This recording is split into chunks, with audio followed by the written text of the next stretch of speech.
I didn't want the listeners to feel like we scripted this whole thing. I want to make this feel real and raw. I don't have prepared, I have my notes, I got my notebook, but I don't have it like scripted in front of me. I have an agenda. I want to hit all these items because I think it would hit a little bit differently if to a listener, if you were just listening to us just chit chat and banter and rant and going down huge rabbit holes about the goal. But we will try to keep some amount of time. So the goal for today is to get to 19. The tipping point, chapter 15 is a tipping point. It's the Herbie hike. And I wanted to just back up a little bit because we hit it, I think. Like we hit it and we took it to a level where I don't know if I've ever heard or read in forums or whatever about the goal that Alex had to swallow some ego. So did Herbie. And oftentimes that's the hardest thing to do. Both if you're in a position of leadership, you have to admit that your way is not working. Even working. Like, and whatever you're trying to do, whatever you try to do will be wrong because all of your assumptions are wrong. Oh, yeah. Thomas and I are back at it again with Calabosession number 4. And it's kind of like our really good friend, Mr. Davis Hambrick said. The entire conversation is framed around the goal. And then we just kind of keep veering off and getting into deeper subjects, like super deep, highly intellectual subjects like booger flicking. I know it sounds goofy, but there is a serious tone to the whole idea. You're going to have to listen to catch that one. We also jump into constraint management, and Thomas shares some really simple but important techniques to like make sure they get handled and removed before they impact the flow of work. And he also brings up like a list of ambush techniques that I'm going to say weak managers, which I used to be and still am sometimes, tend to deploy on their people, with like a cheat code list of how to respond when you're being ambushed by your manager or those managers that deploy those types of techniques. So it's actually another one of those where you should get your notepad out and maybe make some mental notes or write them down, because he's dropping knowledge, man. That dude's got it going on. And it's like a little scary because we're getting close to the end, meaning there's 2 or 3 more episodes to come if I can ever like buckle down and get it done. And because I have become the bottleneck on releasing these collabo sessions, and with the help of the patrons, thank you all patrons for being with us and sticking with us for so long. We have added a team member, Miss Areli, who I don't know if y'all have noticed. If you haven't gone to the Learnings and Missteps TikTok, you'll see I've been pushing out tons of content. And that's because she's been helping me chop up the clips. Like she's making the total selection. So that's taken some work. And we just ran an experiment with this episode where she did all of the editing. And I am extremely pleased with the product. And again, the funds that people contribute to the Patreon account through the website help pay for stuff like this. And also December's upon us. So we'll be making a distribution to Skilled Trades Alliance for 80% of what we've gotten from y'all's contribution. So appreciate y'all very much. And also want to give y'all a little teaser. It's the day after Thanksgiving. I have on my board to release the Lean in Love reflection journal. So it's going to be like a 30-day journal. Of course, I've got some work to do it. The famous lady, Jennifer Lacey, has already produced a fabulous piece of art, doodle art, that's going to be on the cover. But keep an eye out because that's coming out in December, just in time for the Christmas gifts. Back to the conversation on the goal. Not based on anything scientific or fact. They're based upon your own emotions in that moment. Yes. Again, when you go 10 minutes later and you look back, it'll be crystal clear, but it doesn't matter because that's 10 minutes later and you have a whole brand new situation. So when we're going to talk about bottlenecks are not necessarily bad, nor are they necessarily good. They just are. They're just a current state. And once you accept that you have bottlenecks, you can start to exploit them. And you see that here in this example in chapter 15 with Herbie. So he's overloaded and he's getting tired. So whatever Yes. Herbie tries to do by himself just makes it completely worse, and it slows everybody down. And oftentimes, what we try to do in construction is if we find the slowest trade, I guess you've been in general contractor long enough. What's the almost like knee-jerk reaction once you find someone that's working slower than agreed upon? Double them up, right? Like they need more manpower, they need more material. We're going to supplement labor. Yeah, You got to work overtime. Right? Like, Gonna punish them. I've written in my day letters, nasty letters with certified and signatures, and made sure they were delivered. Like there's legal ramifications for doing this, and we have to do that. This Right. is just the world. It's like neither delay letters are neither good nor bad. They just are. they're part of the system, right? Yep. But we shouldn't weaponize them as a first attack. That should be when every other thing that we've decided has failed, including third-party arbitration. Like we get a third party, then we take steps to supplement labor. And there's other production laws that will teach you that won't even help. That's the worst. Make it worse. It's gonna make it worse. Well, you know what's interesting? I understand the value of the letters and the contract language and the different gateways that you go through to, protect yourself against liability or risk.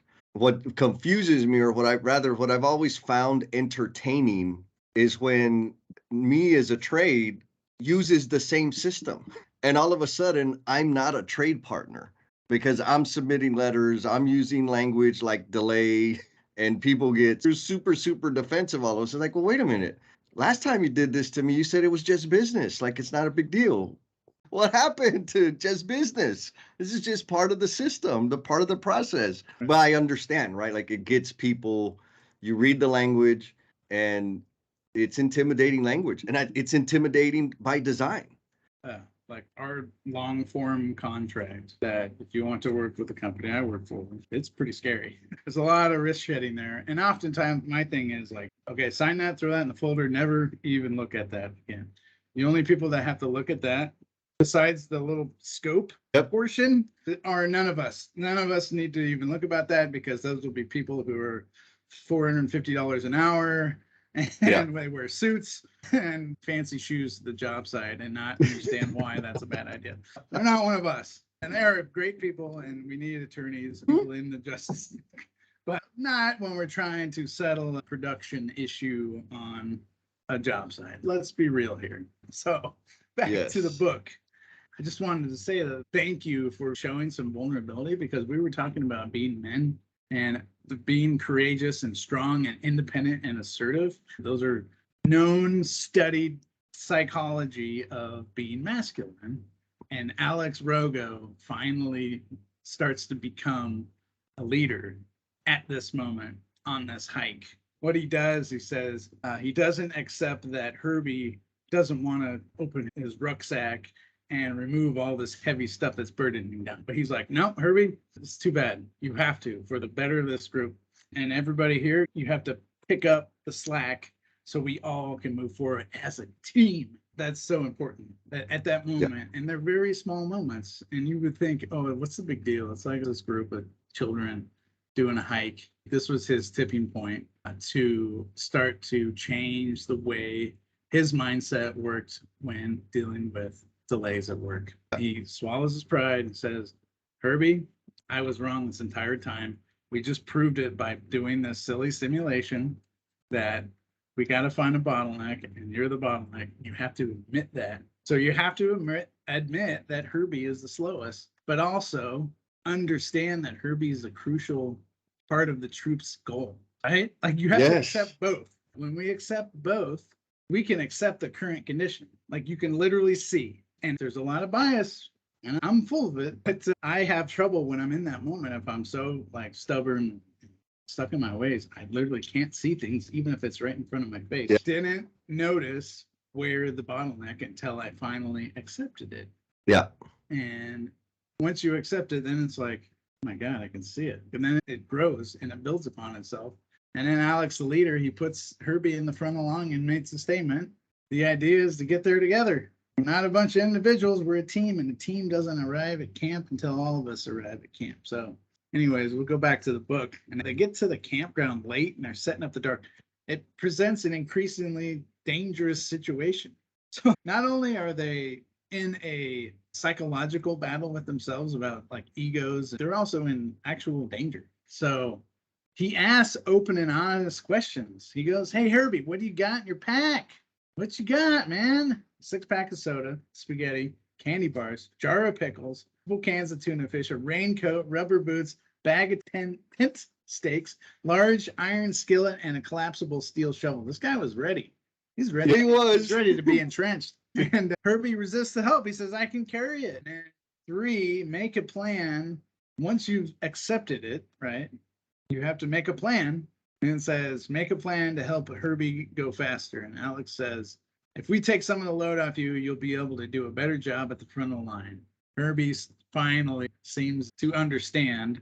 And then 3, take action. The kids, they split up the carrying load. And it's like, no factor. We got you, Herbie.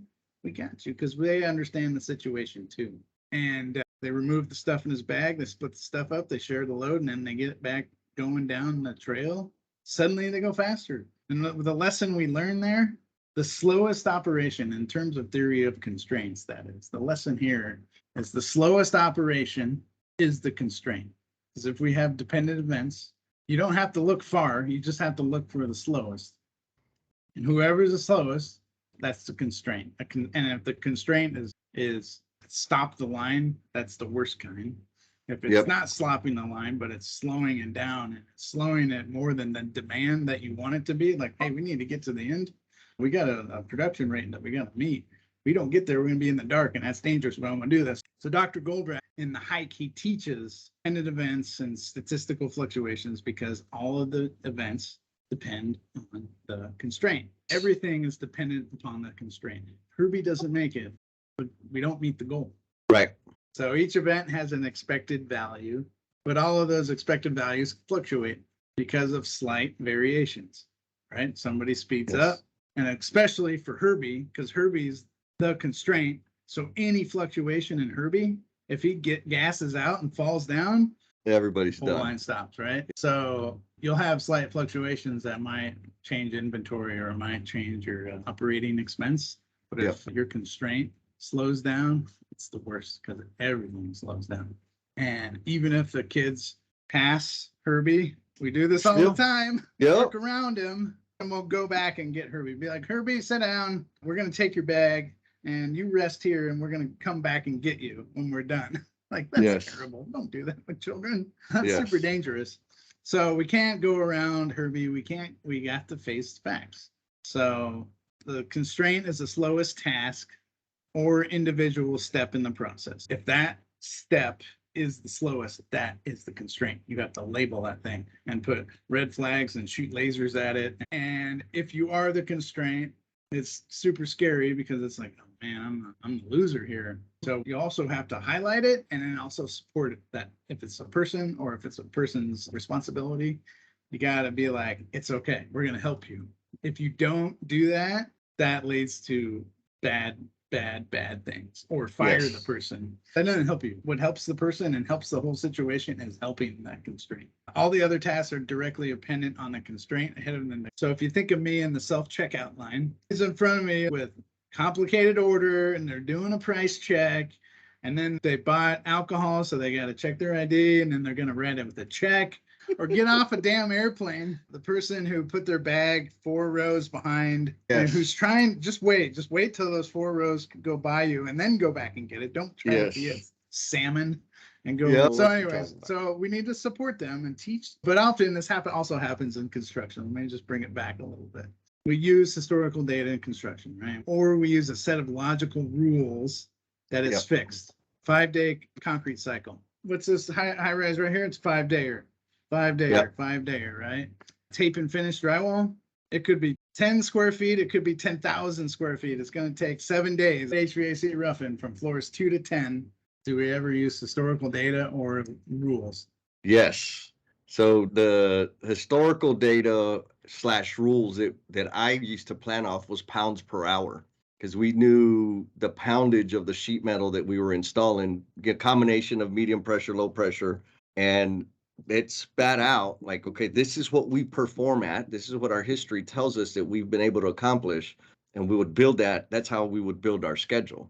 And so then it's a simple question of that helped me to have the negotiation with the GC of, hey, you need to be done in 3 days. Like, okay, in order for me to do that, I'm going to need all of my sheet metal here, and I'm going to need 15 people on the floor to be able to accomplish that.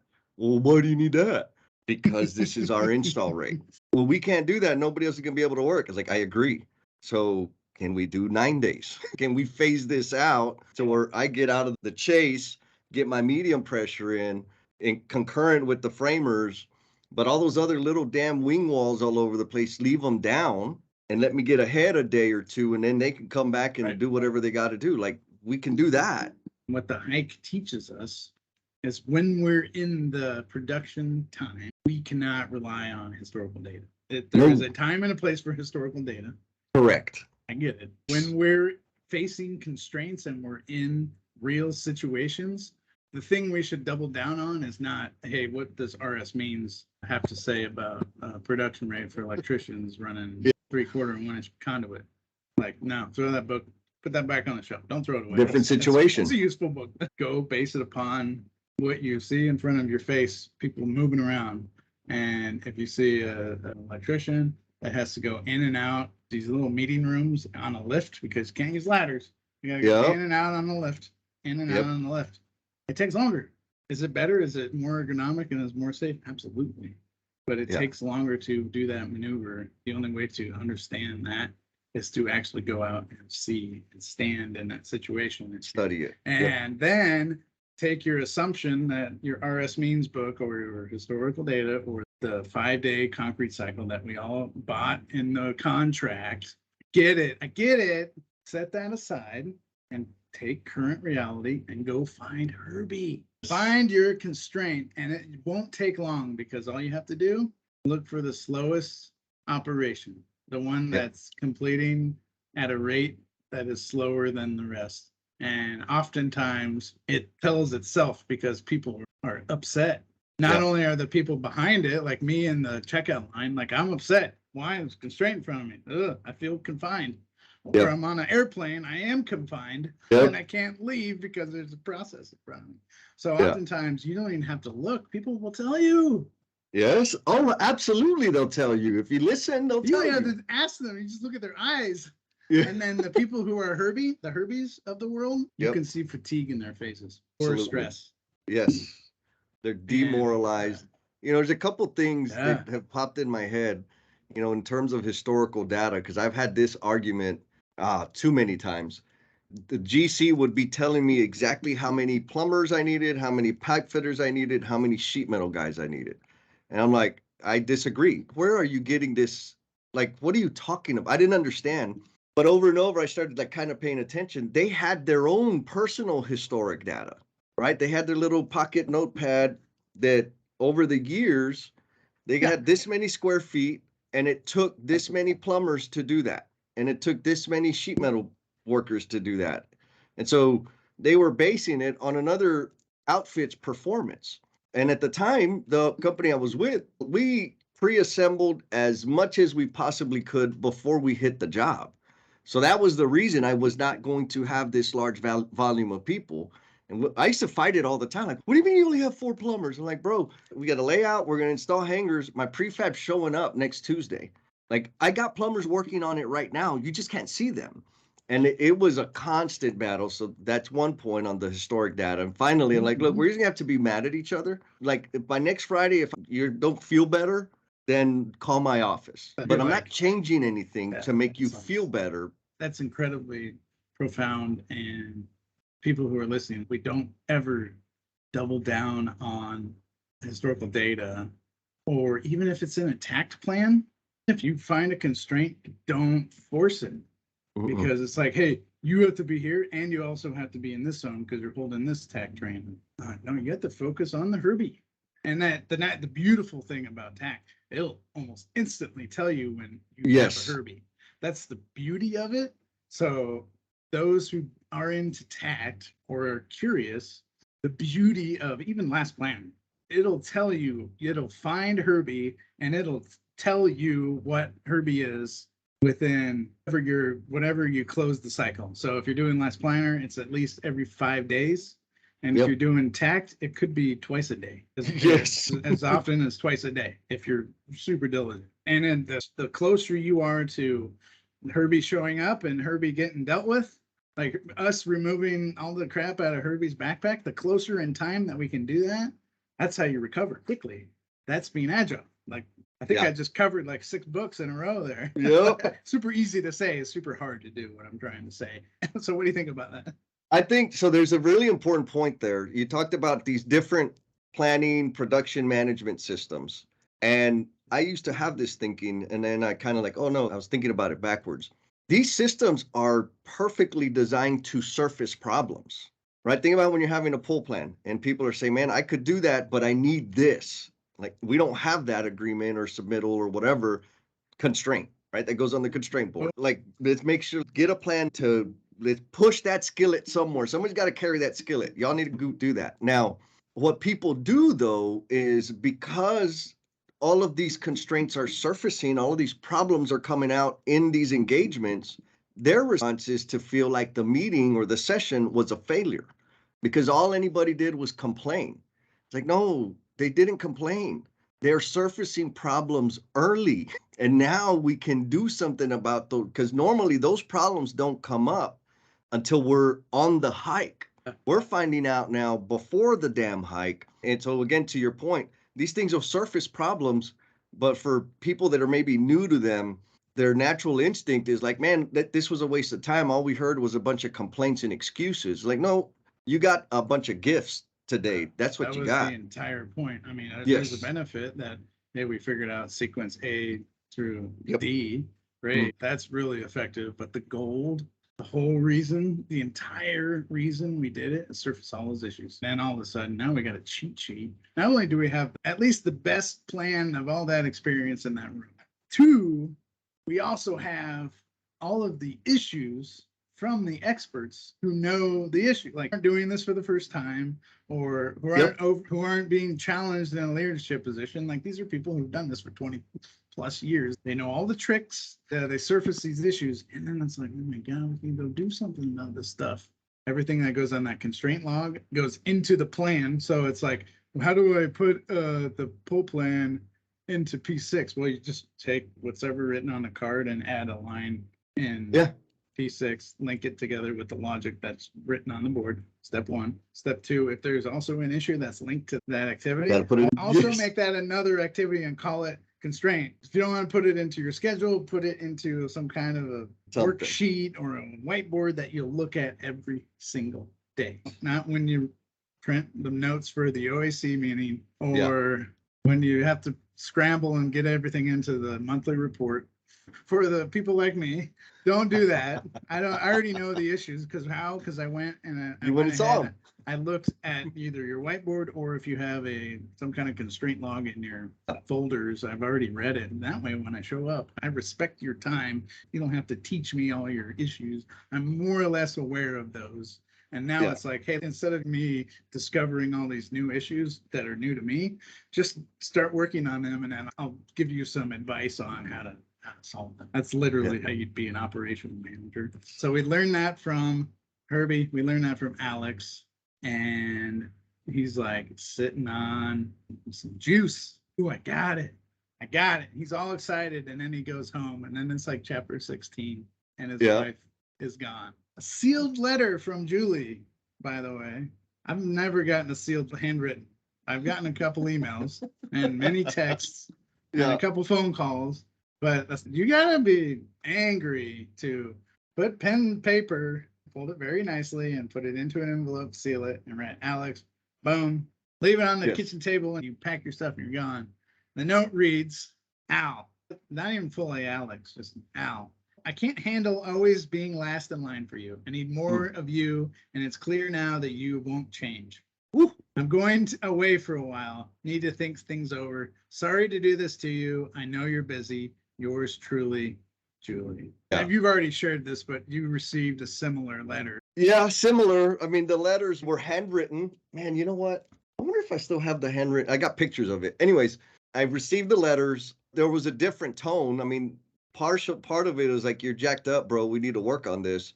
But the point was, can we use this to work on our relationship? Not like I'm out, just like, hey, I want this to work. So can we work on this together? And I'll tell you, in that moment, it was an intensely emotional experience, because for so many reasons. Like, one, she was calling me out. Two, it was very factual, because, you know, the stuff was real and it was on paper. And just the fact that she took the time and energy to contextualize 5S and apply it to our personal relationship, like, she was trying to connect with me. That meant a lot. And then as I'm reading, I'm like, oh my God, this can be valuable for so many people. There was a lot going on at that time. And, you know, this part of the book is the part that shocked me, right, of the goal. Oh, yeah. Yeah, because, you know, I'm having a good time reading about Herbie and all the other stuff. Oh. And then they bring the home life in, right? Like the home personal relationship. And when I read whenever it was 5-8 years ago, I'm like, oh no, let's not do this. Like, what does that matter? That's different. Well, here we are now. We're live streaming every other Saturday, Jen and I, and that's all we're talking about is relationships, because I'm a different person. I live a different life, and I'm experiencing a greater quality of life because now I understand that it's the same. Like, it's not separate. It's all one thing. And anyways, the goal in this, we get this section is just like, oh man, there's some conviction for me. And thinking of the ladies that I've been with, and they were second. 100, and they weren't even second sometimes. Sometimes they were fourth or fifth in terms of priority. So, you know, it just reminds me of my short-sightedness on that realm. A lot of the people that read the goal and comment, they talk about the chapter 16 as a throwaway chapter. It's not. Negative. It's not. It's proof that there is no balance in work and life or a membrane. If you have inefficiencies in your own personal life at work, it flows into home. Yes. Sorry. And if you don't use your words and hold it in, doesn't matter. It comes out in your energy. Either in bad moods, it comes out in your words, it comes out in your bodily movements, it comes out in your physical location. You'll go hide. You have to cope with that stress. It's impossible not to cope with that stress. And this proves it, that this is a rough time in Alex Rogo's life. It's a fictional character, and I get it, but it's real. Yeah. It's very real. And work problems, if you're not efficient at work and your team is unhappy and there's a whole bunch of stress, all of that spills right over into your home life. And not only does it spill into your home life, everybody that's also working in that situation, it goes and spills into theirs. And we talk a lot about mental health and in construction. It's like, yeah, we really need to do something about this. Seems to be a problem. Yeah, it is. How do we do that? It's fixing flow. My company works with Nicholas Modig. Dude, Nicholas, hopefully he hears these words, because his book, the goal kind of was like shifted me into like, I'm now a lean maniac. I can't consume enough now. That was like the one where it was like, oh, damn, this has world-changing impacts. And I just have a little note here. It says flow efficiency fulfills needs. That's it. You're fulfilling needs. So if you have high flow efficiency and you have a poor home life, or you have issues at home, you're not being efficient. Right. You still have some process improvement to work on. And the same with if your home life is awesome and you got an amazing family and they're extended and they're so happy and blah, blah, blah, and you're an ass at work, same thing. So when we talked to Nicholas, and his whole thing is like fix flow, fix the world. All of these little waiting moments and constraints and issues, like once you start to loosen those, don't just stop with the ones at home, or don't just stop with the ones at work, because you're only, and Dr. Goldratt says the same thing, you're only locally optimized. Right. You got to keep going. Your Herbie, you might fix the Herbie, and we're going to get to chapter 18, but you might fix the Herbie at work and be so happy about it. But if we got issues at home that we're not dealing with my wife, beautiful wife, Julie, and my children, we're not meeting the goal, because we're still having unintended outcomes of that. I think chapter 17, even though it's super short, it plays the reality. I was one of those people that said, like, why is that even in the book? That's stupid. But again, accounting for the entire system, you know, what it reminds me of is addiction, right? Like I'm so addicted to work or the dopamine hits that I get from the interactions of work that I put more energy into that. And it's the same with my self-medicating, alcohol, like all the stuff that I used. I put so much energy into it. The first, like usually the very first signal that I'm off the rails again is other parts of my life are unmanageable, are becoming like the yard, easy one. The grass and the weeds are now 3 feet high, but everything's good. But no, everything's not good because I'm putting all this time and energy in one part of my life. Sometimes it was productive stuff, sometimes it was not productive stuff, but in every case, it was addiction. And the first sign is some important part of my life is falling apart. And so for me, like I did dismiss it originally, but now, you know, coming to where I'm at now, it's like, no. It's a perfectly suited point of the story in terms of thinking big, like full circle, right? I've been wrestling with this idea around balance because in my head, I see scale and balance means they're evenly balanced. So in Jesse land, that means I spend 8 hours working, I spend 8 hours exercising, I spend 8 hours sleeping, I spend 8 hours with family, and there's not enough hours to do that. And I know that there's no way I'm going to do that. It just doesn't even make sense to me. But maybe it's a matter of intensity. So this is where I'm at now is like, it's a question of intensity. Do I give all the other important things in my life the same measure of intensity that I do my work? And if I do that, I mean, that's the experiment right now. When I spend time with my mom or my friends or whatever, and I give them the same measure of intensity, it's a more fruitful experience. So it's not balance, it's intensity, which is also a far cry from half measures or neglect. Anyhow, that's where this whole situation, that's what it's ringing in my head.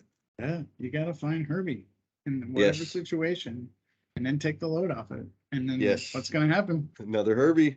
That's powerful stuff there. But it doesn't get any better for Alex either, by the way. No. Go to chapter 17.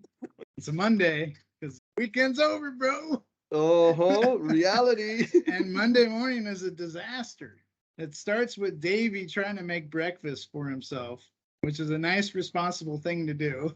So when he's in the shower, his children are trying to make pancakes.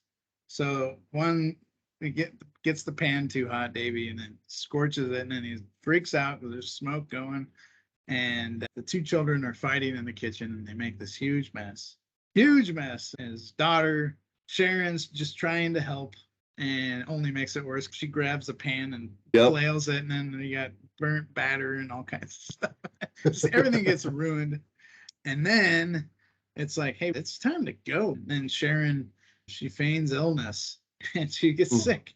It's like, oh, you can't be sick because I got this big thing at work and your mom's not home. Like, we can't have this. And he has to sit her down, have that conversation. Because in the moment, you got to bring the situation. If it's a 9, you got to dial it back. And the only way to dial it back is to put space in between that issue and the person. So they go to the bedroom and they have a calm conversation. And he explains, I got this situation.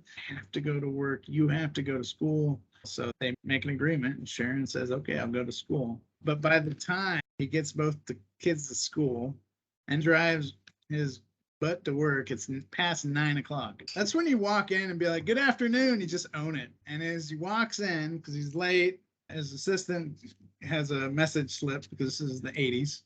So if you called and no one was there, you had to leave a message and you get handed to you as a written from Hilton Smythe, marked urgent and double underlined. So he's got to call Hilton, who I guess he's the COO. He says, well, it's about time I tried to reach you an hour ago. Because when you do that and you put someone in a box like that, you're immediately like on the defense. And we already talked about this earlier, but this is that ambush management style. It's one of the worst things you can do to your employees. Ambush them. I hate that. And it's favored by those who fear direct conflict. I'm pausing for dramatic effects. If you fear direct conflict, you use this method because it's so effective. It's like, hey, if I have to have an uncomfortable conversation with somebody about an issue and we're going to have a chat that's not going to be comfortable, they shield themselves with ambush. Because it immediately, you don't have a chance to recover yourself. You're like, damn, and then you just do the pile on. So I wrote down some of these ambushes that we weave into our corporate messaging. I'm guilty of all of them. That's how I know these are super effective. So number one, sending out bad news in a mass email as a first strike. Mass email, layoffs. That's a super uncomfortable conversation. And I'm just going to do it in a mass email and copy the world on it. Two, if you're less tech savvy and you want to do this in person, you get a bunch of people in a group and you deliver bad news in a group setting and then escape, right? Yeah. And it's like the bad news is for one person, but I'm going to tell everybody. This is where people get uncomfortable in one-on-one situations because it's dealing with people's livelihoods. So we're going to get a group of them together and we're going to say, hey, the situation is bad, blah, blah, blah. We're going to make cuts to the accounting department, and then I'm going to shoot right out this door and ask this person if you have any questions. That's so bad. Oh, so bad. Using the element of surprise to make reassignments and coerced acknowledgments, right? Be like, hey, you need to go to this other project now.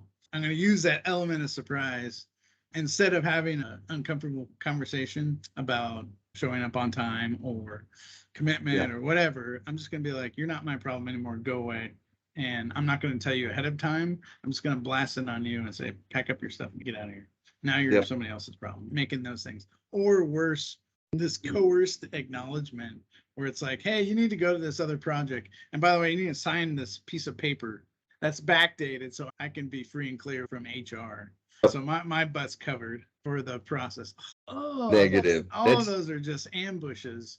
If you are a leader and you do this, just stop it. So do you have another ambush style? I don't know that I have another ambush style, but the two that bug me the most is the group ass chewing when it's one or two people. And everybody knows it's the one or two people. Well, I do have another ambush. It's like totally disrespectful, and I respect you less if that's what you're doing. Oh, yeah. 100%. Like, right? Like, come on, man. We all know what the deal is. Why are you scared? What are you scared of? It's the conflict. Yep. The other one is sending people, like, I call it booger flicking. Like, this person's a problem here. I'm going to flip my booger to somebody else instead of having the conversation. I have experience with one young man, 3 years, 3-year apprentice. And he bounced around from job to job to job. He finally ended up on my crew, and he was nowhere near where he should have been in terms of skill and knowledge. And so I talked to him like, bro, what have you been? I know you're a 30-year apprentice. You don't know how to do this? And he's like, well, nobody's ever showed me. I'm like, okay, well, let me show you. And so he had a lot of problems, like just a lot of problems. And I finally sat him down. I said, look, bro, like, I'm going to be patient with you, but I need more from you. And here are the things that, like, you ain't even got the tools you're supposed to have. So you're going to have these tools, blah, blah, blah. And he seemed like shocked, like, what do you, like, offended? And I said, dude, why do you think you get passed around from job to job to job to job? And his response was, because everybody wants me on their job. And I was like, oh my God, like, he really believed that. And I said, no, they pass. It's because they're happy to get rid of you first. Like, got teary-eyed and everything. I'm like, look, bro, I'm sorry to bring this truth to you, but that's my job to let you know. And I got you. I can help you, but you really got to pick it up. I'm going to be patient. And it helped, right? All of a sudden, he's like, man, thank you. Nobody ever told me that. But 3 years, like, you're underserving that person, that human being's career by flicking the damn booger and being a chicken and not having the performance conversation. So the other ambush that I will exploit it is, hey, they said this came from upstairs. This came from the main, right? Like, it's not me. It's not me. It's them. Like, real story. The pass through. Yeah. And, you know, the worst thing about that, again, is you abdicate your authority and your responsibility, or rather, if I do that, I'm abdicating my authority and responsibility to them, whoever them is. And so I had a situation where my boss was writing me up, like a corrective action thing for, I don't even remember what it was. And I earned it. Like, it wasn't wrong, like pissed off HR. I argued with a bunch of people. I got really emotional about a situation. So I was getting written up for that. But what he said is, hey, man, I got to write you up. This is coming from above. And this is what they think. And my immediate response was like, okay, well, why am I talking to you? I think I should hear this from them. What he wanted to do, all he wanted was a signature. He didn't want to have the conversation. And so, of course, I pressed. I'm like, okay, like if it's from them, I'm kind of feeling like you don't agree with this write-up. And so if you don't agree, why are you bringing it to me? He's like, no, I agree. Like, oh, okay, well, let's talk about that. Well, we just really need to, it's just a formality. And of course, I lost total respect for that person after that. But it was one of those like hidden ambushes. You're trying to be my friend and you're sticking the knife in my ribs. Yeah, like, that's come the on, most man. effective ambush is one you don't even see coming. Name droppers don't do that because you'll get caught. Yes. Because how do I know? I call the name. Drop the name. I ain't scared to call the name, right? I got number 2, bro. And then I'll call and find out that you're a liar. Oh. Right? And then it's even a worse situation. Because, what do we, like, we can't even repair that. Like, at the end, it's done. It's just done. There's only one way out, and that's to move on. And I have a letter. I've also deserved a performance improvement plan letter. And I got the damn thing. I still got it. I'm glad that they did that because, hey, you know what? Here's a list of the things that you need to work on. Got it. Yep. 100%. I'll go work on these items. And so those performance things. But if you have a real conversation about that, and it's truthful and it's honest and open, it's like, hey, we have this opportunity, blah, blah, blah. Doors will open for you. One, if you're a leader and you do that, you're not a leader. You're a tyrant. You're not effective at all. 2, if you're the victim of an ambush, I have some tips. Ooh. The first thing is check your ego, because it's like, I'm being assaulted verbally or worse. So you have to try to remain calm. And if you can be calm in that situation, it's a superpower. You immediately level the playing field. As the attacker tries to ambush you, the whole point of the ambush is to get you to physically react or emotionally react. That's the whole point. And thereby, if you react and you go start swearing at them or stomp your feet or do the thing that that's the reason why they're going to ambush you. You do that, they win, because that was the whole point of the ambush, is ruin your reputation and make you stomp out. And so here's the trick. You got to pause for 6 seconds. Ooh. That's 6 seconds. Not that long. Nope. Is it? I just counted in my head. But it's been studied. There's psychological studies. A book called Never Split the Difference. Uncommon Communicator is a good podcast too, but Never Split the Difference. Just having that 6-second pause takes all of the air out of the ambusher's tires. You have to remain calm too, and it's super hard. It's so hard, but it has a profound impact on human conflict. 2, you got to set boundaries tactfully, and tactfully is call out the ambush behavior and set an appropriate meeting time and place for the meeting. Just call them out. But you have to do it calmly. Be like, hey, I have a meeting right now. I haven't started my day. You didn't follow the proper communication methods that I set for myself and everybody that I communicate with. So here's how it works. Please look at my calendar, find an open time. Let's have this conversation for real when we can both do it calmly. And it could be 10 minutes from now, it could be an hour from now. Let's go take a walk. Let's go look at the situation. Put some distance in between that attack and yourself, and set some boundaries around yourself. So this is the emotional, swift reaction force. I like that. Right? So you got to pump the brakes on the situation, but you have to do it very tactfully. If you come off and you start screaming and yelling, you're lost. You got to set some boundaries around yourself, and that's hard to do, but usually people will comply to it unless they're a complete bully. In that situation, just walk away. 3, be confident, not apologetic. Once you've calmed the situation, you've set some boundaries, confidence comes in. Be like, thank you for your feedback. And don't try to get back. There's no get backs here.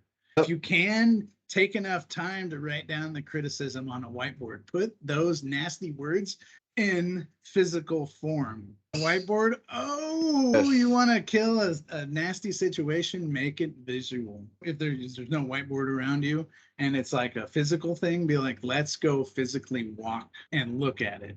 And one, it changes the tempo of the conversation because you actually have to physically move. And two, it helps you collect your thoughts. If you're being ambushed, but you got to do it like Cool Cat. You got to have a late night DJ voice. I don't have one. And four, once you've set boundaries and you're not being apologetic, now it's time to challenge untrue or exaggerated accusations. Yes. So this is why you got to start writing stuff on the wall or go physically. It's like, hey, what's the situation between you and Brad?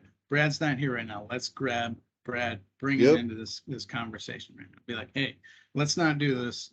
He said stuff. Let's actually have a three-way conversation about it. Yep. Turn on a cell phone. They have this magical device that's called a speaker or a Teams or whatever. We're all basically reachable these days. And then challenge those exaggerated accusations. If you're being gaslit, someone is like trying to make you feel crazy. As you're challenging these accusations, you answer who, what, where, when, how many for every statement.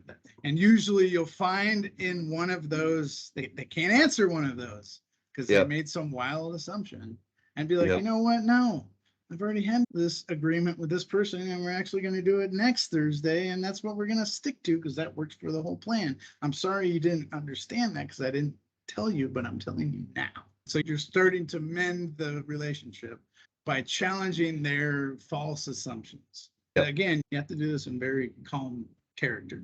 And how do you do that? Go to step 5, and that's using assertive I and not you ever using you or their name or somebody else's name. Because what that does is say, you told me that I can make my own hours and you told me that blah, blah, blah, blah, blah. It's just like, oh, just throwing gas on the fire when you do that, because all of a sudden, if someone doesn't like confrontation, they're scared of that. And now it's now in their face. Now they'll double down on the frontal assault because they're committed. They're committed to that frontal assault. You can't maneuver away from that once you're committed to that assault. So they'll double down on that. And then sometimes this is how we turn into physical blows. Because when you get into a completely situation where you have no way out, the only way out is you use violence, right? So the other party will automatically become defensive if you're using you. So if you're using I, you're taking those blows, but you're being assertive about it. And you always use I. And then the 6th step, and probably the most important step, is listen. With your ears, listen actively. And listening actively means you have to turn your body and face the person so both ears can hear equally, and then it comes at you. And then 2, your body language expresses if I'm open and I don't have my mitts up, I'm open to having a conversation. And that's why when you're trying to diffuse the situation, if you have to have that conversation right immediately, when you write the words down, one, if it's like super aggressive, they will tone themselves down because it has this psychological thing where like super aggressive words and they can see it. It diffuses it that way. And 2, it helps you listen because it's like, this is what I understand the situation. That boom, boom, boom, boom, these 5 things. Is this the entirety of the problem? Because let's go through these one at a time. And you might hear what your colleague is saying, but are you actually listening to them? Or are you waiting for your time to speak? And people's minds often wander. I'm all over the place. So I have to actually write stuff down. And especially if you're getting ambushed in a group setting, take meticulous notes because they want you to be shocked and not write anything down. So it's all hearsay.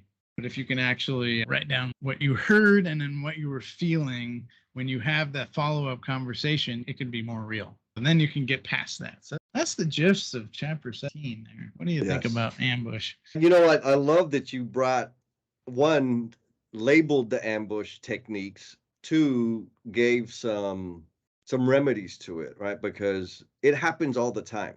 And I would add that if these situations happen with any like frequency, you may need to be thinking about changing places, changing bosses, changing companies, right? Because I mean, I can remember being on teams where that was the behavior, and it was the normal operating procedure to behave that way. And it was not a fun place to be. Then all of a sudden, I found myself exerting all kinds of energy to protect myself from ambushes instead of doing my Ooh. damn job, right? Like, fact of the matter was, these people are going to be ambushing me no matter what. Like, the way they got ahead was on top of other people's backs. I need to be somewhere else. Luckily, the leadership changed, and that whole thing, like, just as soon as the leadership changed, that all that stuff went there's away. no value in that. So the whole point of Hilton ambushing Alex in that meeting was to get his freaking order expedited. He's got some sub assemblies. Yes, for his BFF somewhere. And Alex does do himself a favor. He's like, listen, Hilton Smythe's doing the name drop technique. He's like, Bill Peach, the CEO, wants this done. He's like, I have a relationship with Bill Peach, by the way, Mr. Smythe. Don't name drop on me. So they're both at this crossroads. So they hang up the phone and discuss. And at the end of that conversation, Hilton goes, maybe you ought to read your mail. He knew. So not only is like he's trying to get his order expedited, he's also got this other ambush waiting for him in an envelope, another envelope, getting nailed left and right. And he gets the memo. Well, first thing he does, he's like, all right, I got to get this guy Smythe off my back. Goes talk to Bob, the floor manager. He's like, hey, get the expediters on this Hilton Smythe thing. He's like, what about this thing about Herbie? Like, what is this? They haven't discussed this yet, but he's like, okay, back to life, back to reality. So he's got to go back to work, even though he's holding this solid gold that he learned on a Boy Scout hike. Yes. He's got to grit his teeth and be like, you know what? That's got to wait. We got to get this thing ordered. Get my button ringer. And then it's like, oh, crap. What's in the memo? What's in the box? So the memo, it pulls it out. It's an announcement. So this would be 1980s version of email blasts. Right. It's an announcement that he named Smith to a newly created position of Division Productivity Manager. The appointment is effective at the end of this week. Basically, all the general managers of plants now report to Hilton Smythe. It's rearranged the organizational structure. And guess what? Hilton has operational control of how every plant is run. And it's according to the numbers, right? According to productivity numbers, only productivity numbers, only based on productivity, only based on individual workstations. And he's like, oh God, whatever chance I had to make some new arrangements, go find Herbie, go take the skillet out of his backpack, whatever chance I had, it's going to be so much harder. This guy who name drops, uses ambushes, he's now in charge. And you know what? That happens. The lesson here is whatever. I'll take care of your issue, and I'm going to work harder to go find Make Herbie. this better. And in that moment, even though it's harder, and even though you're probably going to get busted, you're probably going to get in trouble now. But being brave, being courageous, being assertive, being a leader, being independent, those are masculine traits. So we go back to it. Like, that's where we want our hero, Alex, to go. And he gets his crew. He starts to build a crew. And he's got some smart people that work with him. We already know Lou, the accountant. He's got the financials on lock. Bob, right? Operational leader out on the floor. It's like superintendent. Works with all the workstations. Stacy's the head lead expediter who understands how the plant operates, but also understands productivity and what things are. So she's got the numbers, and she's probably classically trained. She probably has like a master's in productivity, TQM. And you got Ralph Nakamura, and he's got the data. He's got the access to the mainframe computer. So now we almost have all of the elements that we can study our operation with. This crack team of misfits. Guess what he does? Alex goes and he gets a big pad of paper and he starts drawing diagrams on the wall. And at this moment, they're like, okay, one, we got a goal. We got to ship out these parts to another plant for Hilton Smythe. Two, we got to go find Herbie. And so we're like, Stacy, you know all the optimization stuff. Go find a machine that's not optimum. Bob, go find Herbie. So he explains the hike. And then like Lou, Cool Hand Lou, he's like, nah, I don't buy this. I don't buy this. And this, my friends, is why we need diversity.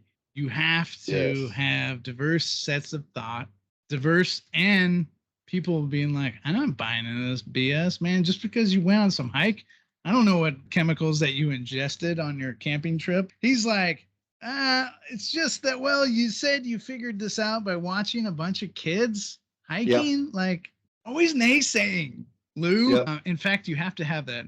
And the reason why, because not everybody's going to buy into your situation. And so instead of being like, nah, this is my way or the highway, which probably Alex could have done.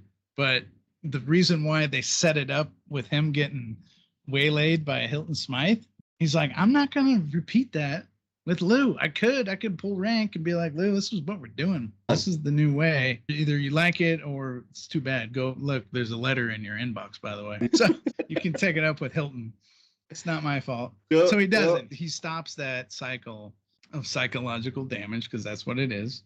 And he's like, I got an idea. These robots, they got statistical fluctuations. It's one of the reasons why we got the dang robots, so we can have consistency, because it doesn't sleep, it don't need food, it just needs electricity and grease and oil.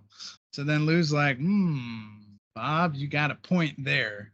So it's like, and so they're writing stuff, they're drawing out diagrams on the wall, and Alex is writing like constraint, dependent events, statistical fluctuations. They start mapping the plant.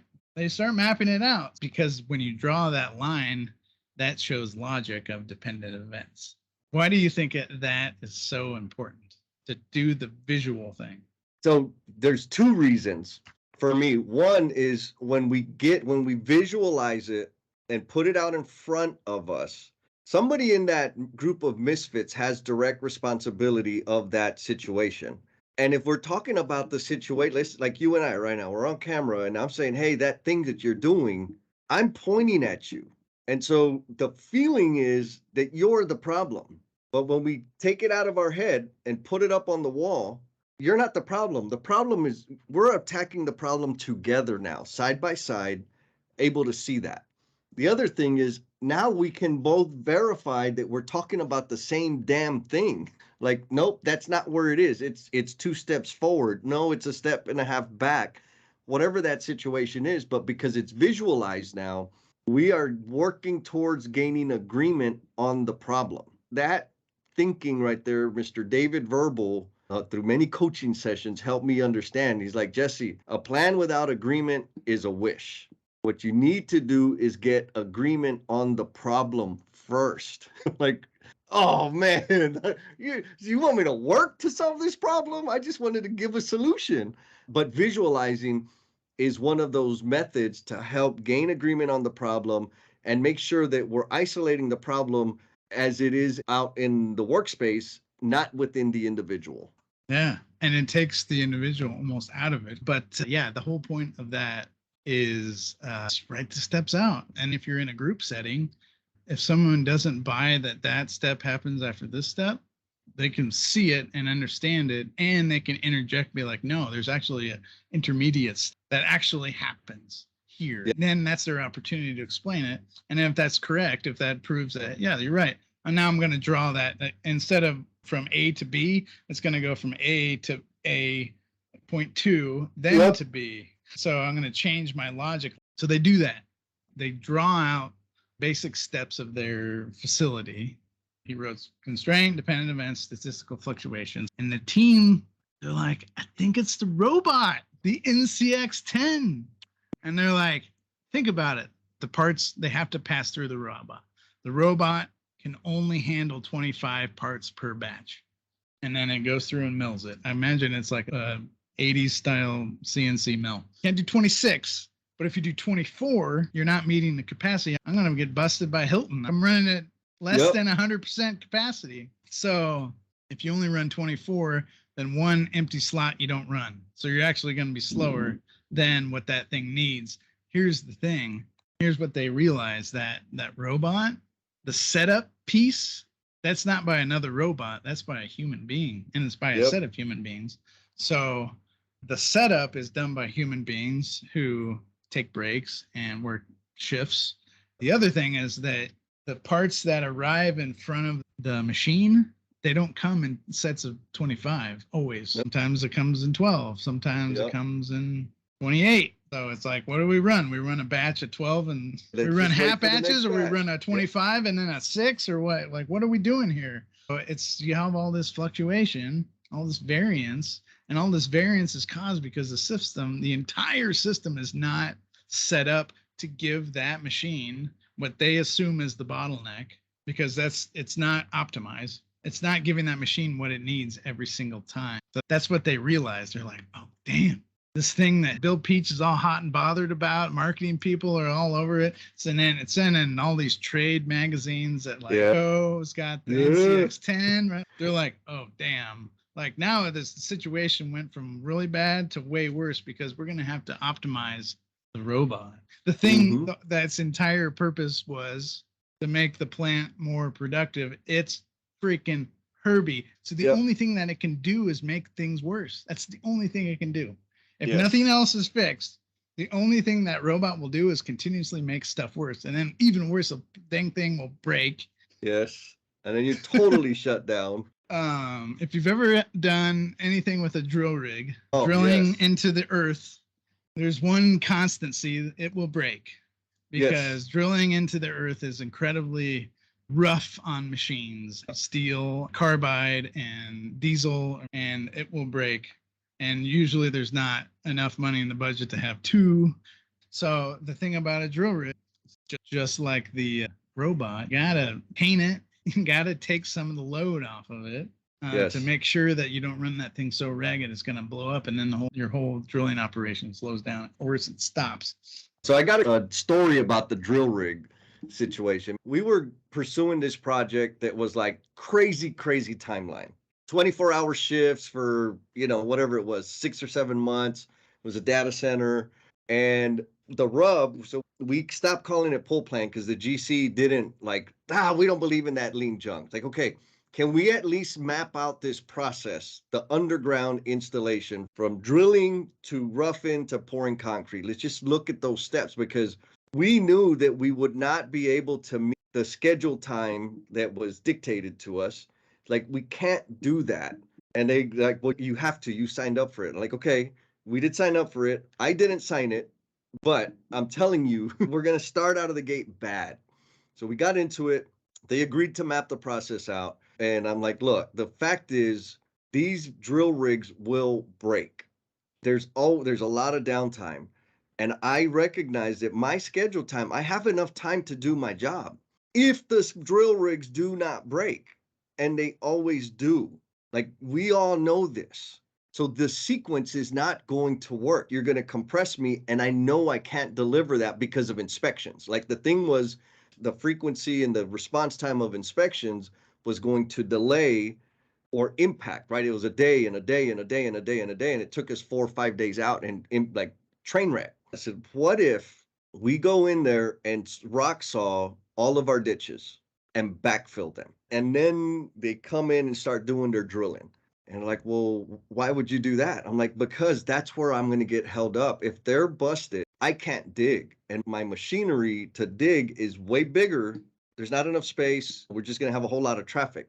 If I can get in there and saw cut all of my ditches and backfill them, and they break down, I can get a little mini excavator. I can get a little termite baby or hand dig the damn ditch, because now it's powder, and keep going with my roughing.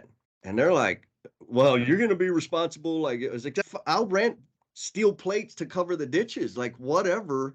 They're not going to slow me down if you let us do this. And they did. And oh my God, it was a crazy idea, but it was glorious at the end of it, because guess what?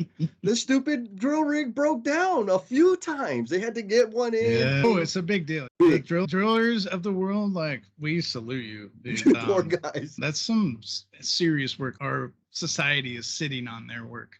Absolutely. A lot of it. If you've crossed a bridge, if you've ever slept in this hotel I have, it's sitting upon something that was drilled into the ground, and Yes. it's not most appreciated work. That's a great story because it links perfectly with, there's a little bet. So Alex, he's like, I got Smythe, he's up my butt. All right, we got to get these 200 sub-assemblies out. This robot can only do 25 parts at a time. It's afternoon. This thing is 4 hours. We got to get these parts on a truck and off. So we got to get cracking. So you guys make 100 units and the robot make 100 units, right? But they have to give the robot parts, right? That's the whole point. So it's like, who's going to win? Hey, the robot needs 25 parts an hour. Can you hit that? And they're like, dude, we got this. Yeah. We got it. He bets him $10.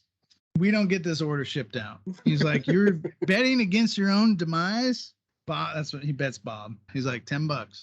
Not a big sum of money, maybe a little more in the 80s, but he's like, I bet you $10 we don't ship this order. But he calls Smythe. He's like, hey, we're going to get this order out. He's like, you got it. So he's like, now the heat's on and they got to get it out. So he asked one of Pete's people, he says, keep track of your production every hour and keep it on this. Just make a note and then I'll come around and I'll see our progress. So the first hour, and in the book, it's on page 132, but the first hour between noon and 1, Pete's guys get team parts. Yep. It's good. I mean, they're on it. They're not worried because they're like, hey, we'll just ramp it up. We'll just start hitting it. So the first hour, they give the machine 19 parts. The machine and the guys are going now. Second hour, Pete's crew, 21 parts. It was an improvement from the previous hour. So at this point, they're like, guys, we're behind. We're not going to make it. But this time, Bob's like, oh, we're going to beat this robots, but we're going to crush them. The robot, I guarantee you, is going to be the constraint. I guarantee you the robot is the constraint. They mapped it out. Bob comes over, third hour. So at this point, they're only 10 behind, which is pretty close. Third hour, they crush it, 28. They cut it. They're only 7 pieces behind. But at this time, the robot has only processed a 19 batch. The second batch was 21, but it's still behind by 10. So right now it's 68 parts to 40. Third hour. So they crushed it between 3 and 4, 32. Yeah, they've gotten efficiency and now they're ahead. They hit 100. Yeah. Nailed it. They saw the finish line, but guys, last hour, if we hit 32, we beat the machine. Yes. They give the 32, 4 o'clock, 100. Bob's like, pay up, bro. And the machine still's got 1 more hour to run, but it's 10 behind. Yeah. It's 10 behind, and it can only do 25. Like literally, they see the constraint in front of their eyes. They can't hurry the machine. There's 10 units sitting in front of this machine. Inventory. Yes, that's exactly where I was at. The inventory showed up and cluttered in front of the Herbie, the NCX-10, and literally they're like, yeah, there's no point in tell the truck to go. They're like, do you want to take the half order? And like, no, I'll tell Hilton and he'll have the dang thing in the first truck out in the morning. Like, whatever. He got his order, right? But that proved that the NCX-10 was Herbie, but they were all uncomfortable and squishy about it because this is the big machine. This thing has high precedence, high pecking order. But the moral there of 18, it's like, hey, they need to, one, anticipate that their plan of hitting it on the dot exactly at the right time. This thing does 25 an hour. We got 4 hours. That's 100 units. That's the order. We got it. Like, we got it. But the first hour, it gets 19. It was already done. So if you're doing this with tact, first hour 19, there's a flag. Somebody pulls an andon. Probably when they delivered those 19 units. That didn't fulfill my Kanban. Andon, like andon, let me explain, is a signal that says, hey, there's some kind of an issue.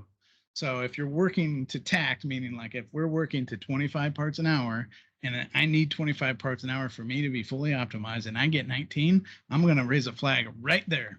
So if we're working on assumptions or historical data being like, hey, this thing does 25 an hour, if we just work the dang thing harder, if we're hopeful or have the truck wait later, delay the truck, and that he's got to go deliver and then go home. Like, now you're screwing around with people's lives. If we start creating little micro delays, we have to raise those flags right then and there. So I have a story that when this happened, that's why I picked this photograph behind me. This is a vertical building. It's a 28 floor building in San Francisco. It's on 2nd and Howard. It's the headquarters of LinkedIn, if you're into that kind of thing. But you'll see behind me, this is Herbie. Let me introduce you. This guy and this guy, they are iron workers. Remember I was telling the story about we figured out a cycle time for welding and concrete. Like we figured out that sequence.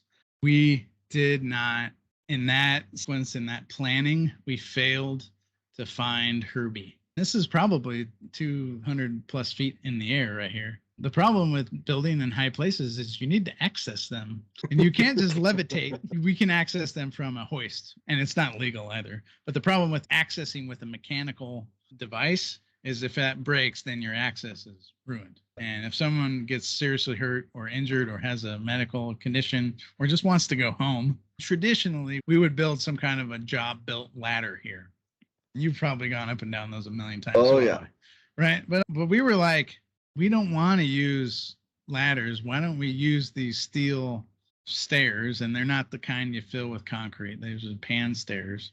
So they're as soon as you install them and put a handrail up, ready to go. They're stairs. So Herbie was not the stairs themselves being delivered.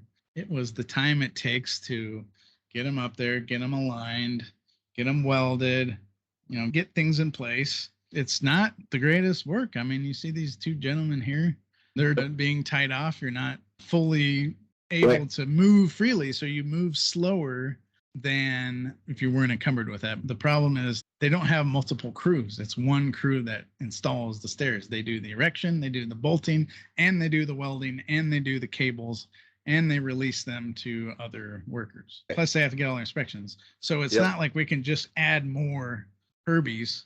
Nope.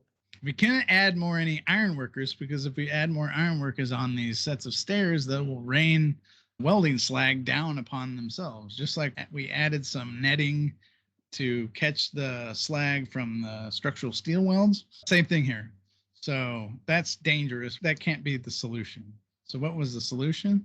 We had to figure that out. We had to accept that, yes, our limitation of continuously growing the structure higher was not the hoist, not the crane. That was our first assumption in my first story.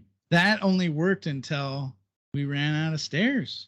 And the reason why we ran out of stairs was because this opening, they needed the landing to be filled with concrete because they needed to get it set right. And we're like, I don't know if that's the right assumption. Is that the right thing? And then the second assumption was, well, you can't have the stairs sitting on the slab on metal deck like that's around here until we pour the concrete. Like, it's in the dang way. This is the concrete guys telling me. And this is once we realized the stairs was the constraint. And we didn't blame the stair people. Great workers. They were highly productive. They're very skilled. They did a great job on this project. I took this photo studying them. I was actually like trying to understand the steps and doing the same thing I did with the iron workers and the concrete crews and all the MEP trades that did all their inserts. Now I was like, we have to change the way we looked, and we had to accept that and not blame Olson. We didn't blame them at all. In fact, we were like, let's figure this out. So the first thing was like, we need to resolve this issue with delivering the stairs. So that's a manufacturing problem. I got to call Olson's shop and be like, hey, where's our stairs at? And they're like, they're all here lined up. Here's a photo, bro. So I'm like, okay, that's not a problem. It's a delivery issue now. Okay, that's mine. I can't control this delivery issue. So the second problem was, hey, when the stairs are laying on the deck, it's in the way of the concrete finishing. And then we got to send the concrete crew back. Like, that's just a bad idea. So you know what the solution that we came up with? I don't know if you can see it in this device, but they have this thing. It's a chain fall. This chain fall device, if you use several of them, you can suspend during a concrete pour safely in the air up high where you're placing the concrete. Nice. And hold it in that place. And we secured it. We didn't just use the chain fall. We used a couple methods and we made sure it was safe and wasn't falling. And no one went under it. but we had Right. a finish under it, but it was secured off and it was suspended from the air. That removed that issue. It removed the Nice. issue of, hey, it's access. Now, once the concrete is placed, and again, it's not hanging over the concrete, it's just hanging over where the stair goes. Lower this piece down, and then there's another section where this gentleman's standing. The other section is above him that's being lowered from the floor above, and that'll go fit in this section right here. And that's how stairs are erected. And we figured that out about halfway through. We resolved another Herbie. They're starting to put a hand on Herbie's back. The new Herbie, concrete. And I'll save that story for the next time. I guess you're a marathon runner. Yeah. So sometimes it helps if you're getting gassed, if you have somebody who's running at the same pace. So if you have someone in this instance where you have a productivity, they're slow and now they picked back up and they just little tap on the back, being like, hey, Olson, we're going to catch up. We caught up and now we're giving everyone access. Very safed off. They got cables. Like, it's way better access than any kind of job built ladder. I don't care how fancy it is with gates. Sit out. If you can't do this, do scaffolding stairs. As a trade worker, you can appreciate that you can, yes, you can use the hoist to get up to the floor, but if you need to work from floor to floor, it's just really nice to just shoot down the stairs. Plus, it's a means of egress in the event of an emergency, and it's just better on overall morale. Go back to Dr. Goldratt. It can't exceed demand. That capacity, it should always meet the demand. And he actually gives, there's 9 more rules. They're called bottleneck rules, but we'll talk about that next time, chapter 19. But he basically says, if you have a known capacity, we do a floor based upon our productivity rates, based upon a whole bunch of historical data, based upon our weekly work plan that we sign off and commit to every single week. We know pretty predictably where we're going to be from week to week. And now we find issues and then we start resolving those issues. Your capacity will now increase. Trick is don't rest. Go look for Herbie. He's going to be around. Herbie's out there for sure. Just had different hard hats. Yes. And the new Herbie will be, spoiler alert, it will be concrete fill on metal deck. Also amazing crew. Now they saw it. They're like, they see it. They're experiencing it. All of this stuff. This has an organizing effect on a whole organization of people. It doesn't matter what trade you're at. And when you start to see this organization start to happen, and maybe you've experienced this, you start to be like, these guys got it. Yes. These guys are getting it. And it wasn't magic. Nope. We were figuring this out on our own. We did have some third-party help. I will say we did. There might have been some UC Berkeley influence coming in, but that was later.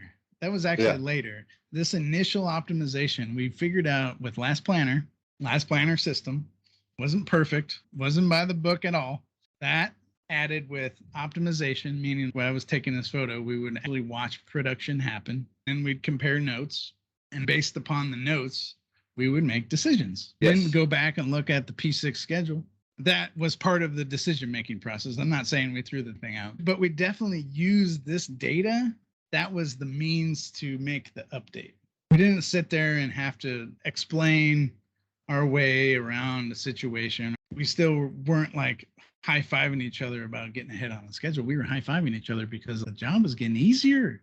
Yes. We were having fun and getting along, and it wasn't perfect.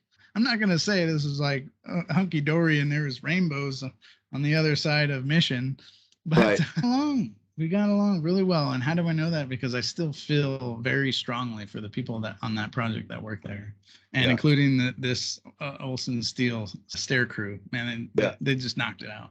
They were just they're great, super safe. And when they were Herbie, we didn't blame them. We didn't send them delay letters. We did do some due diligence. We called their fab and said, hey, what's this situation on the fabrication? And then once we got past that situation, based on a really great relationship that we had, it was like, okay, let's go find a solution. And the solution was right in front of our face. And all those ideas came from conversations just like the Misfit crew. Even in the face of getting yelled at by their boss, even with the home issues that he's got faced with, he had every right to just be with his coworkers, with his boss. But he said, I'm going to work on that.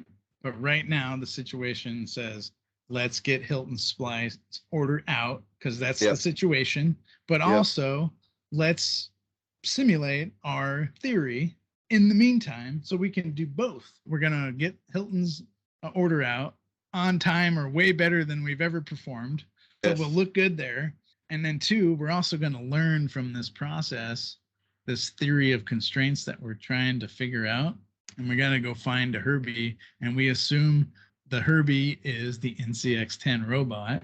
And then we got the data guy there crunching the numbers, being like, hey, you're not going to make it. And here's why. Yeah. And all of a sudden they're like, now they're faced with the brutal facts. And they're like, damn, this has more weight to it. So I'm going to leave it at that. Yes. Love it. But has that ever happened to you, having the organizational effect from other trades, like seeping into your own work? Totally. I like the way you mentioned the morale. And that's kind of the most significant experience I've had of where we're working. And, you know, I was totally local optimization for a very long time. And we're smoking everybody. And all of a sudden I could see like, uh-oh, these dudes are catching up. And I'm like, whoa, wait a minute. But because of the way the morale was that way, the GC, the superintendent on that project, was very good about, hey, this is what's happening. These guys are getting ahead. What are you going to do? They're catching up to you. What can we do? It was never dictatorial. He would share his observations about what was going on and figure like, hey, Jess, you're working a bunch of overtime. I'm going to ask you to stop because you're creating problems and you don't need to work all this overtime. And like, yeah, but we got to get done. And my guys want overtime and, you know, whatever. And then you find like, Jesse, no, you need to stop. I'm not approving your overtime. I am not going to be here Saturday. You're not going to be here past 3:30 because you're getting too far ahead. So he would do things. And I'm like, man, why are you doing that? And the guys were like, Jess, that's fine. Like we won a weekend. And all of a sudden I could see, okay, now I need to amp it up. I need to catch up or we need to switch some things. The significant thing he did and what you've described that you did was he never told me how many people I needed to have or like any of that. What he did was he said, hey, man, I've been watching. I can see this is what's happening over here with the framers. We got the mezzanine going up. What's your plan there? I see y'all struggling. What if you tried this so that we can get the air handler units and pieces, get them onto all this, you know, just helping us problem solve. And that's like the one time. There might be two other times in my career. And the difference was he never said you need more people. What he did was we always approached how we were doing the work. How are you going to do that?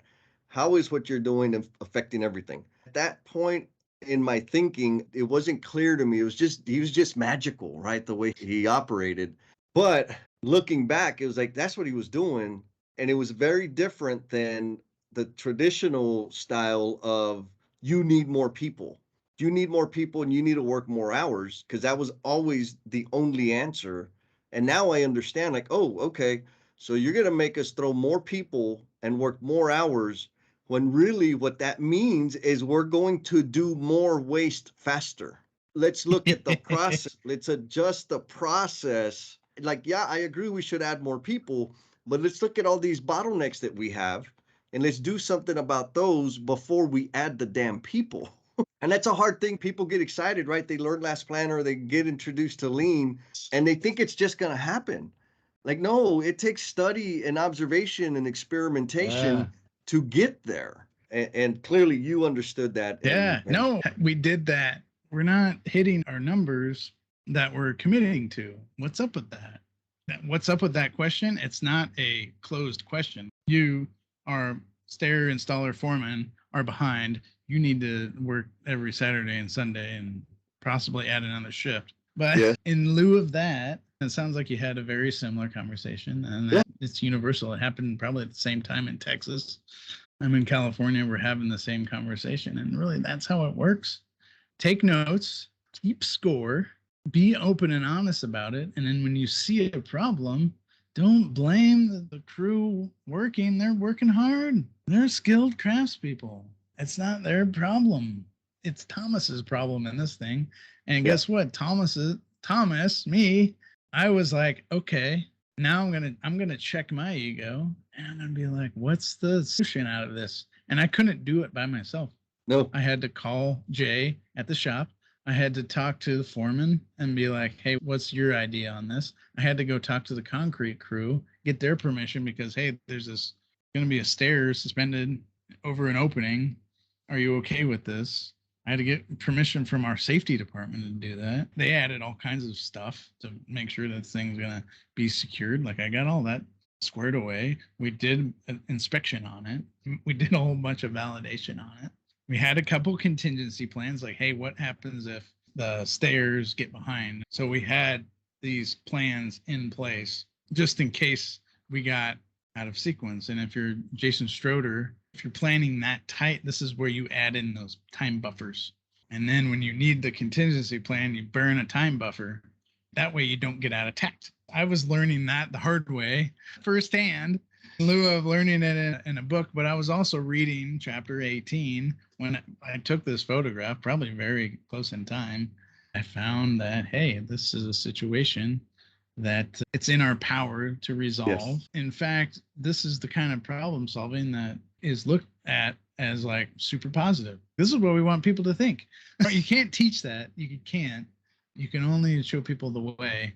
And I found that this is the way. And I really wanted to share that with the people listening, that at this moment and in this time when I took this photograph and when I read this chapter, had these conversations, made some decisions, I was in a position of authority, so I could actually make these decisions too. That's another key factor. That's key, so key. The structural area superintendent in charge of this area could only bring this up to me, and I wasn't even fully agency. Like I had to get permission from beyond me to do this kind of stuff. But we figured it out. We made it happen, and we were better for it. But there was always a Lou, cool hand Lou. Being like, instead of just on the chain fall, can we actually have like a physical restraint that doesn't reverse? Yeah. Let me go talk to the crew and be like, and then there's other things. And we came up with a plan. We went out and executed that plan. This new concept. Have you heard of this? It's called the OODA loop. I have heard of it. Yes. The OODA loop. It comes from the Air Force, so aim high. It's a Colonel John Boyd. And it's very important because in an Air Force situation, especially in an aircraft, you have to make super fast decisions almost instantly and be trained for that, right? So OODA, O-O-D-A, the first O is observation.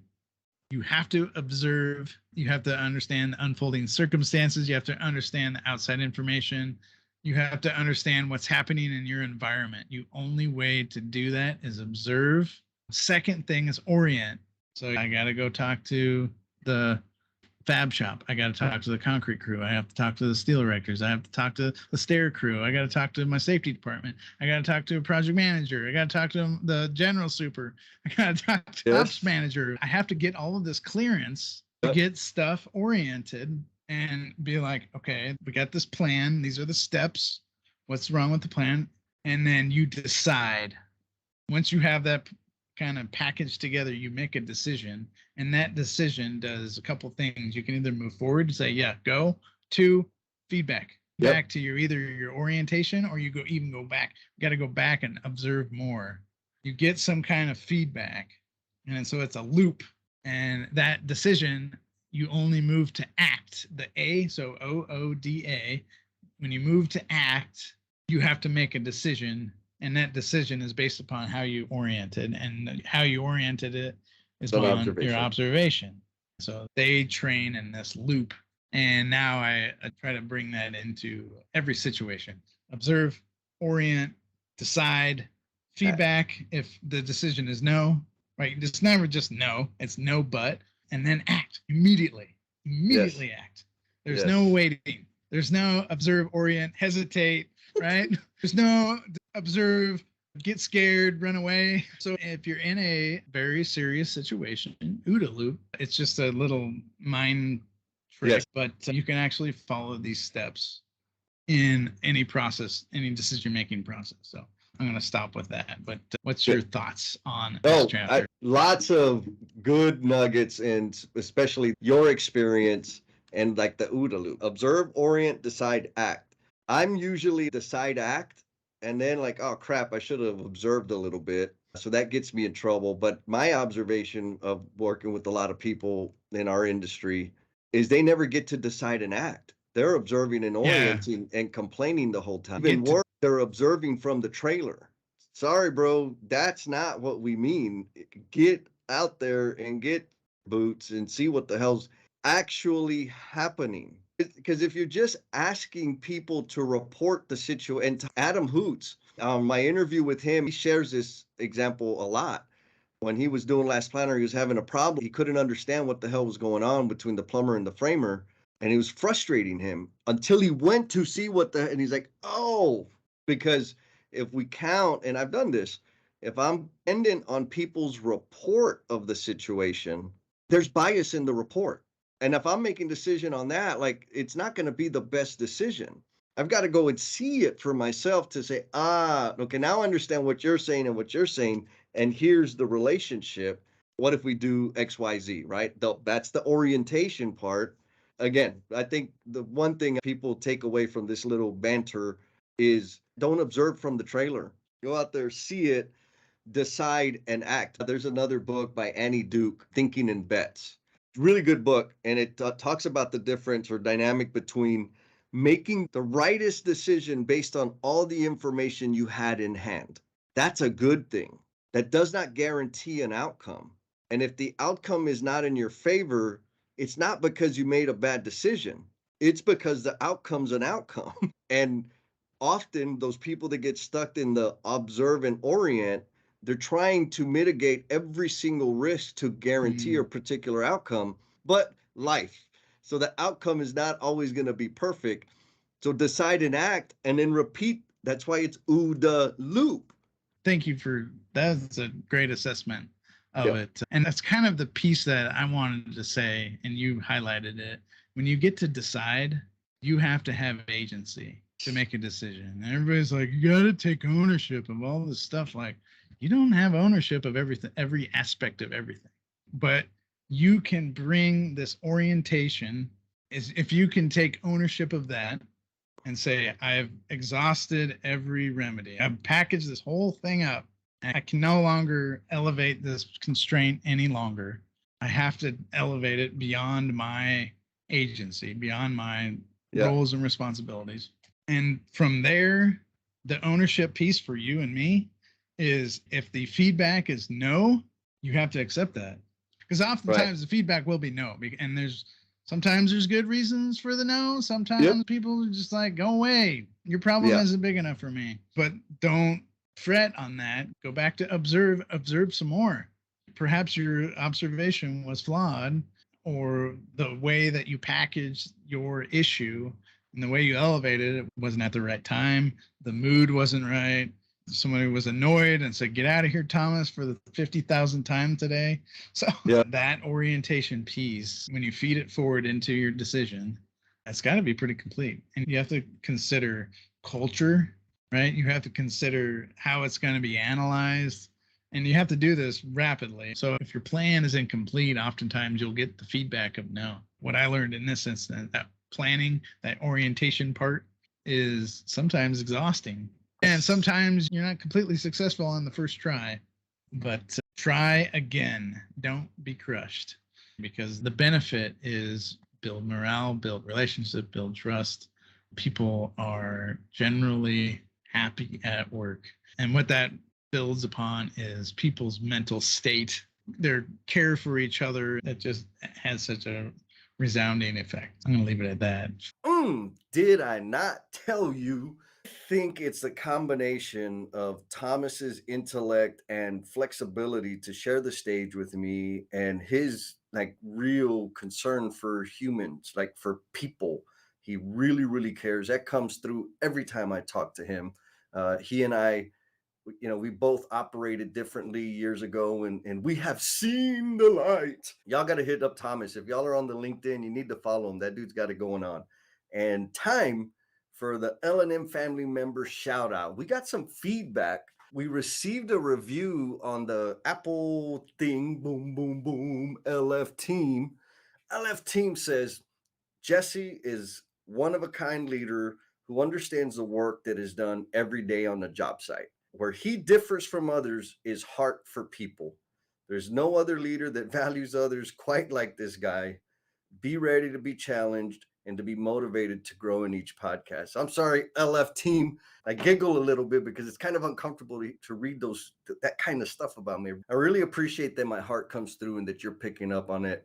And particularly that you took the time to put some meaningful words into the app thing. And L&M family, I'm always grateful for all the feedback, your comments on the socials, the likes, the shares, the reposts. Aaron Gibson, you be reposting like crazy, bro. I love it. So y'all keep it going. End of the year's coming. Be kind to yourself. Take care of you. Take care of your people. Be cool. And we'll talk at you next time. Peace. Oh my goodness. You're either driving down the road or just so enthralled with this whole podcast that you went all the way down to the very, very, very, very end of it. And we appreciate you. And we're going to take this as an indication of your dedication. So we got a little special request of you, a call to action, because everybody tells us that like you need to have a call to action. So here's the call to action. Be kind to yourself. Go out there and share a smile with someone. Peace.